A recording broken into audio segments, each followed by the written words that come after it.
kenapa sih kita itu hidup di tengah pasar tapi kita nggak bisa hidup gitu loh, kok masih bingung dengan masalah ekonomi, padahal kita itu di tengah pasar plus di tengah kota plus pasarnya juga 24 jam, kenapa kita nggak bisa hidup dari sana gitu. Terus kepikiran caranya Kanjeng Nabi berdagang.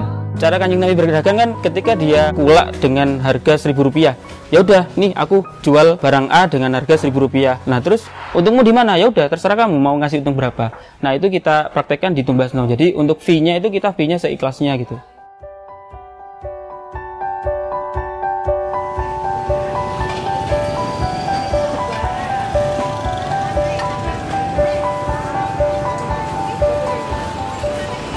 Nama saya Ferly Juliar Lambang. Background pendidikan saya dari SMK Telkom Malang. Dari sana 2009. Habis itu keluar masuk ke Jakarta. Kita pindah ke Jakarta. Habis itu kita kuliah di sana di Universitas Budi Luhur. Jurusan Teknologi Informasi. Kalau kerja itu dari lulus SMK 2009, saya langsung ke perusahaan teknologi di Jakarta. Sudah pindah beberapa kali sih, dari publisher, terus ada yang software house, kayak gitu-gitu sih. Saya terakhir di EduTech. Dari SMP tuh ngeliat kakak saya dulunya udah mulai ngeracunin tuh. Ini loh Fer, ada barang namanya tuh pemrograman.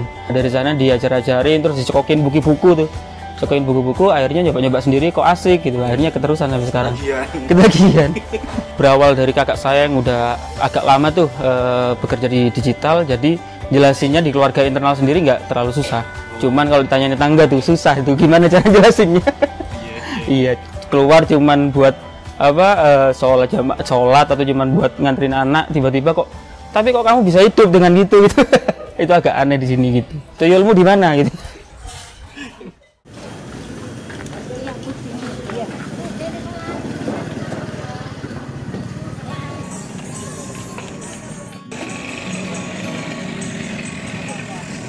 Tumbasno.id adalah jasa antar belanja harian murah dari Pasar Tanjung. Di sini kita menjanjikan kecepatan dan menjanjikan kualitas barang serta fee seikhlasnya. Tumbasno itu berawal dari pandemi di tahun 2021 Juli kalau nggak salah. Juli itu kan lagi hype-hype-nya tuh, kita kena pandemi tuh. Nah dari sana aku lihat orang-orang sekitarku itu banyak yang kehilangan kerjaan. Karena bisnis mereka kan biasanya kan jadi tukang parkir, terus jualan di pasar gitu. Akibat pandemi langsung semuanya hampir hilang pekerjaan mereka gitu. Nah dari situ aku kepikiran kenapa sih kita itu hidup di tengah pasar tapi kita nggak bisa hidup gitu loh, kok masih bingung dengan masalah ekonomi, padahal kita itu di tengah pasar plus di tengah kota plus pasarnya juga 24 jam. Kenapa kita nggak bisa hidup dari sana gitu. Nah dari sana kepikiran, oh gimana kalau kita bikin jasa kurir belanja setiap hari gitu. Nah dari sana kita tercetus, akhirnya pengalamanku sebelumnya kan bikin startup itu aku fokus ke teknologinya, wah ini desainnya harus bagus, terus teknologinya harus canggih. Tapi beberapa kali aku nyoba dengan cara itu, kayaknya itu gagal. Akhirnya aku bikin Tumbasno ini, udahlah nggak usah canggih-canggih, pakai WhatsApp aja. Yang penting mereka bisa order, terus emak-emak itu bisa curhat ke kita, mau pakai cara apapun bisa, mau pakai voice note bisa, mau foto belanjaan di foto terus kasih ke kita juga bisa. Nah itu sepertinya lebih fleksibel daripada kita pakai aplikasi yang proper gitu. Nah akhirnya dengan cara itu hampir setahun ini ternyata Tumbasno itu berjalan dan pertumbuhannya juga ada terus gitu loh. Waktu itu tuh di kontrakan lah, ada kontrakan di sana itu termenung aku gimana ya caranya bantu teman-teman ini loh. Terus ke kamar mandi lah aku. Akhirnya kecetus itu tuh ide-ide kayak gitu tuh. Oh kayaknya bisa nih. Akhirnya aku ngubungin teman-teman yang ada di Jakarta sama Depok itu. Oh ini ada nih bisnis kayak gini nih, kayaknya bisa nih di copy ke sana gitu. Akhirnya ya udah, akhirnya dari sana aku menjelaskan ya udah ini kita coba ini. Nah di bulan pertama ternyata ada 50 orang yang minat dengan jasa kurir kita gitu. Kita ini works dan alhamdulillah jalan sampai sekarang gitu. Kalau karyawannya sendiri itu pertama cuman admin doang ya, cuman satu aja, itu aja. Nah tapi sekarang berkembangnya sudah ada 6 karyawan. Iya, jadi mereka ada yang fokus jadi admin, ada yang fokus ke sosial media, terus ada yang fokus ke teknologinya. Jadi nanti kita itu kedepannya pengennya jual kan bikin aplikasi gitu. Awalnya kan ini kan berawal dari aku ngelihat orang-orang di sekitarku gitu kan, orang-orang di sekitarku. Nah, dan itu pun kita sudah mempunyai apa ya, WA group gitulah. Rek, aku duit itu kok gini Ki, gimana menurut kalian? Terus mereka menanggapi dengan positif gitu loh. Oke mas, aku mau nih jadi kurir nih kalau kayak gini. Nah, untuk skemanya sendiri kan mereka bingung, ini gimana nih, fee kita kayak gimana nih.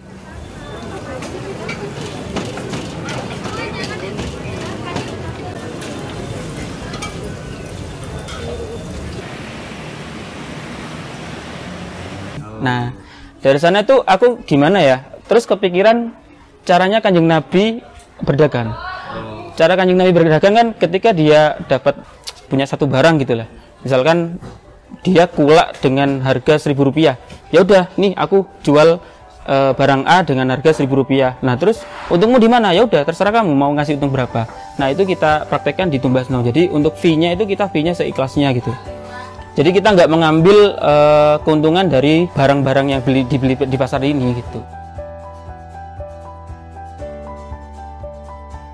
Kalau kurirnya sendiri itu sekarang sudah ada 15. Jadi itu kita menyempatkan setiap bulannya berembuk bareng gitu loh, diskusi bareng, apa sih keluhan customer selama ini, terus masalah-masalah yang didapat selama ini, terus gimana caranya saat itu juga kita bisa menemukan solusinya gitu loh.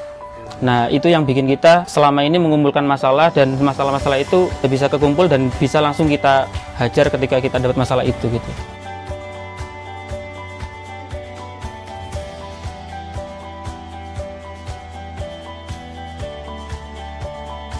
Nah, kalau edukasi dari pedagang sendiri, kita pakai APD sendiri gitulah. Terus kita naruh beberapa banner di Pasar Tanjung ini. Jadi mereka tahu ketika kita pakai Tumbasno tadi, oh ini ternyata anak-anak belakang pasar nih yang belanja nih, dan kita biasanya tuh dapat bonus-bonus kecil gitu mas, kayak Royco, terus kayak apa namanya micin, kayak gitu-gitu kan ibu-ibu seneng kan meskipun itu kecil-kecil gitu.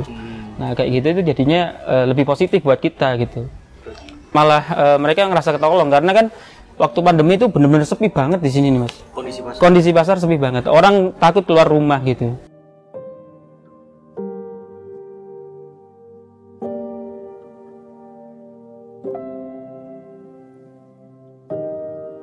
Kalau kesulitan sih palingan nggak seberapa banyak sih, cuman kalau cerita-cerita menarik itu banyak gitu. Kayak misalkan ada fake order kayak gitu, tiba-tiba kita dapat pesanan, terus kita disuruh untuk ngisiin pulsa mereka, ngisiin pulsa dana mereka, terus kita ya udah, kita kan berpikiran positif aja, ya udah ini mungkin beneran order kayak gitu. Ternyata sampai rumahnya ya itu nggak ada, alamat orang itu nggak ada, nama orang itu pun nggak ada kayak gitu. Terus cerita-cerita lucunya gitu, kita pernah dapat orderan cilok di jam setengah 12 malam gitu. Orang-orang cuman order cilok untuk jam setengah 12 malam. Ada juga yang order LPG di jam 1 malam, itu pun dari sini tuh jaraknya 30 kilo mas. Nah itu yang yang kita nggak ngira kok sampai segitunya gitu. Iya. Kebanyakan sekarang dari Jember Kota. Paling jauh sih kemarin ada yang dari Balung, kalau nggak salah itu Balung juga ada. Jadi mereka itu ya aneh-aneh lah ordernya, ya biasanya kebutuhan sehari-hari, tapi juga ada yang mas aku pengen ini beli handphone di dekat sana itu. Nah beli handphone di dekat sana nanti mau tukar tambah nih.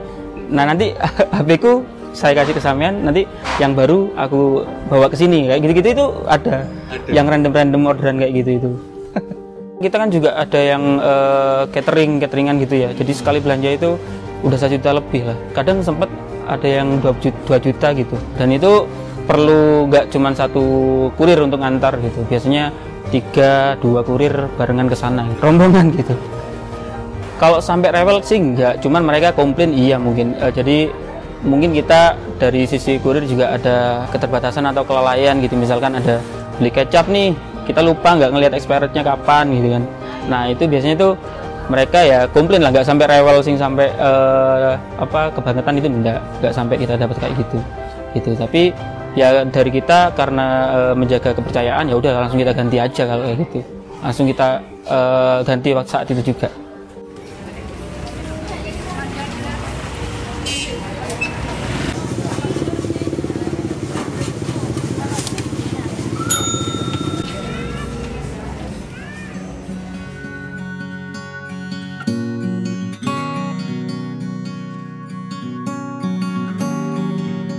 Kalau selama ini kita fokus ke Instagram, Facebook, sama TikTok. Jadi ada salah satu founder yang memang ahli di sana gitu. Nah jadi mereka setiap hari ngedirect apa sih yang harus kita posting setiap hari, terus ada jadwalnya juga. Terus untuk apa namanya kontennya ini udah like apa belum. Nah kayak gitu yang kita lakukan setiap harinya gitu. Kelebihan Tumbasno ini, kurir-kurir kita itu benar-benar orang pasar sendiri gitu. Karena kita kan domisili di belakang pasar nih. Jadi kebanyakan kita sudah kenal sama pedagangnya. Terus ketika kita belanja pasti itu udah ada bonus-bonus kecil yang kita dapat gitu loh. Dan terus kita tahu belanja yang paling bagus, misalkan ikan segar itu di mana sih? Oh ada tuh di sana gitu. Mereka sudah tahu gitu loh. Dan jaraknya sendiri kita nggak jauh-jauh dari tempat lokasi pasar itu sendiri gitu kan. Jadi kita bisa menghandle orderan itu lebih cepat gitu. Pertama kali kita berdiri itu kan dulu cuman 50 transaksi ya sebulan. Nah sekarang itu sudah hampir 400 transaksi setiap bulannya gitu. Kalau untuk omsetnya sendiri sudah hampir mendekati 60 jutaan lah. Iya, dalam 1 bulan. Cak Bas, tolong Tumbasno gurame seger-seger 1 kilo sama cabai merah 1 Menurutku pencapaian terbesarnya itu ketika si pelanggan ngasih testimoni baik ke kita gitu loh. Itu jadi kepuasan pribadi buat kita. Dan juga kalau dari aku pribadi ngelihat anak-anak itu bisa kerja terus pakai jaket Tumbasno keliling-keliling ke Jember, itu jadi kepuasan pribadi buat saya gitu. Jadi Tumbasno ini dibikin bukan dengan semangat kapitalisme, jadinya kita membuat Tumbasno ini dengan semangat sosialis gitu. Udahlah, kita nggak usah berorientasi ke cuan, tapi kita berorientasi gimana caranya itu aplikasi ini berguna bagi banyak orang gitu, bisa banyak membuka lapangan pekerjaan. Jadi kita nggak terlalu fokus ke cuan, gimana nih hari ini nggak cuan nih gimana nih, jadi kepikiran terus kan kalau kayak gitu. Tapi kalau ngelihat anak-anak udah bisa kerja, itu udah terbayar buatku, kayak gitu sih menurutku. Kalau dari pemerintahan sendiri sih, kemarin waktu pertama kali itu kita sudah propose ke mereka, terus mereka cuman kasih tanggapan positif aja sih. Cuman untuk action selanjutnya itu nggak ada mas. Karena kita juga sempat kayak gini, Pak kita bisa nggak sih startup di Jember itu punya ruang sendiri di baliho-baliho kita gitu. Misalkan kita digilir, ada beberapa startup nih di kita tuh, kita digilir kayak gitu. Pasanglah misalkan 1 sampai 1 minggu gitu ya. Biar kita menjadi raja nih di kota kita sendiri, masa nggak bisa kayak gitu. Ternyata itu ditanggepin positif, cuman actionnya itu nggak ada sampai saat ini. Investor sendiri itu kemarin kita dihubungi sama Kemenaker Jakarta, jadi malah Jakarta yang ngelirik, tiba-tiba kita dijadikan perwakilan untuk Jember, UKM Jember untuk masuk ke mereka. Jadi kita sempat interview, terus alhamdulillah akhirnya kita keterima itu dari beberapa startup di Jember, kita keterima untuk masuk ke sana. Jadi kita udah dikasih sedikit dana lah dari mereka kemarin untuk pengembangan. Mereka itu tahu dari mana, tiba-tiba itu kita ternyata setelah saya tanya itu aku tahu dari Instagram nih mas ada startup namanya Tumbasno kayak gitu. Terus akhirnya kita diinterview dari sana sih mas. Goalsnya Tumbasno itu sebenarnya kalau dari area Jember sendiri, masa sih kita nggak bisa jadi platform yang menguasai kota kita sendiri gitu loh. Kan ada tuh tahu sendiri kan yang lain juga banyak gitu. Kenapa sih kita nggak bisa jadi yang nomor 1 di kota kita sendiri gitu. Kedepannya sih pengennya setelah aplikasi kita jadi, nanti kita pengen perluas pasar kita di sekitar Jawa Timur ini. Kita pengen ke Surabaya, pengen ke Malang, pengen ke kota-kota besar di Jawa Timur ini. Selalu peka untuk melihat masalah-masalah di sekitarmu aja. Nah dari masalah itu gimana caranya kita bisa mengatasi masalah itu. Nah baru langsung kita jangan berpikir panjang, apa yang ada di depanmu langsung lakukan aja gitu aja, langsung sat-sat buat gitu. Berpikir awal dasarnya itu gimana caranya kita itu menjadi orang yang bermanfaat bagi banyak orang itulah yang nomor 1. Nah dari sana kita itu nggak terlalu kekejar sama apa yang namanya untung gitu loh, jadinya kita enjoy jadinya ngelakuin bisnis ini gitu loh. Karena kalau dari startup sendiri kan tahu itu bakal jadi maraton, pertempuran panjang lah untuk kita menjadi besar gitu. Jadi ya siap-siaplah untuk puasa agak panjang gitu agar menjadi cuan beneran. Karena kita itu karena tadi itu dasarnya adalah bermanfaat bagi banyak orang, ya bersiap-siaplah untuk gak bermanfaat buat sendiri-sendiri gitu. Terima kasih, saya Verly Juliar Lambang, founder dari Tumbasno.id. Semoga cerita ini menginspirasi, bermanfaat untuk teman-teman semuanya. Jangan lupa like dan subscribe channel Plat B Media untuk cerita dan inspirasi lainnya.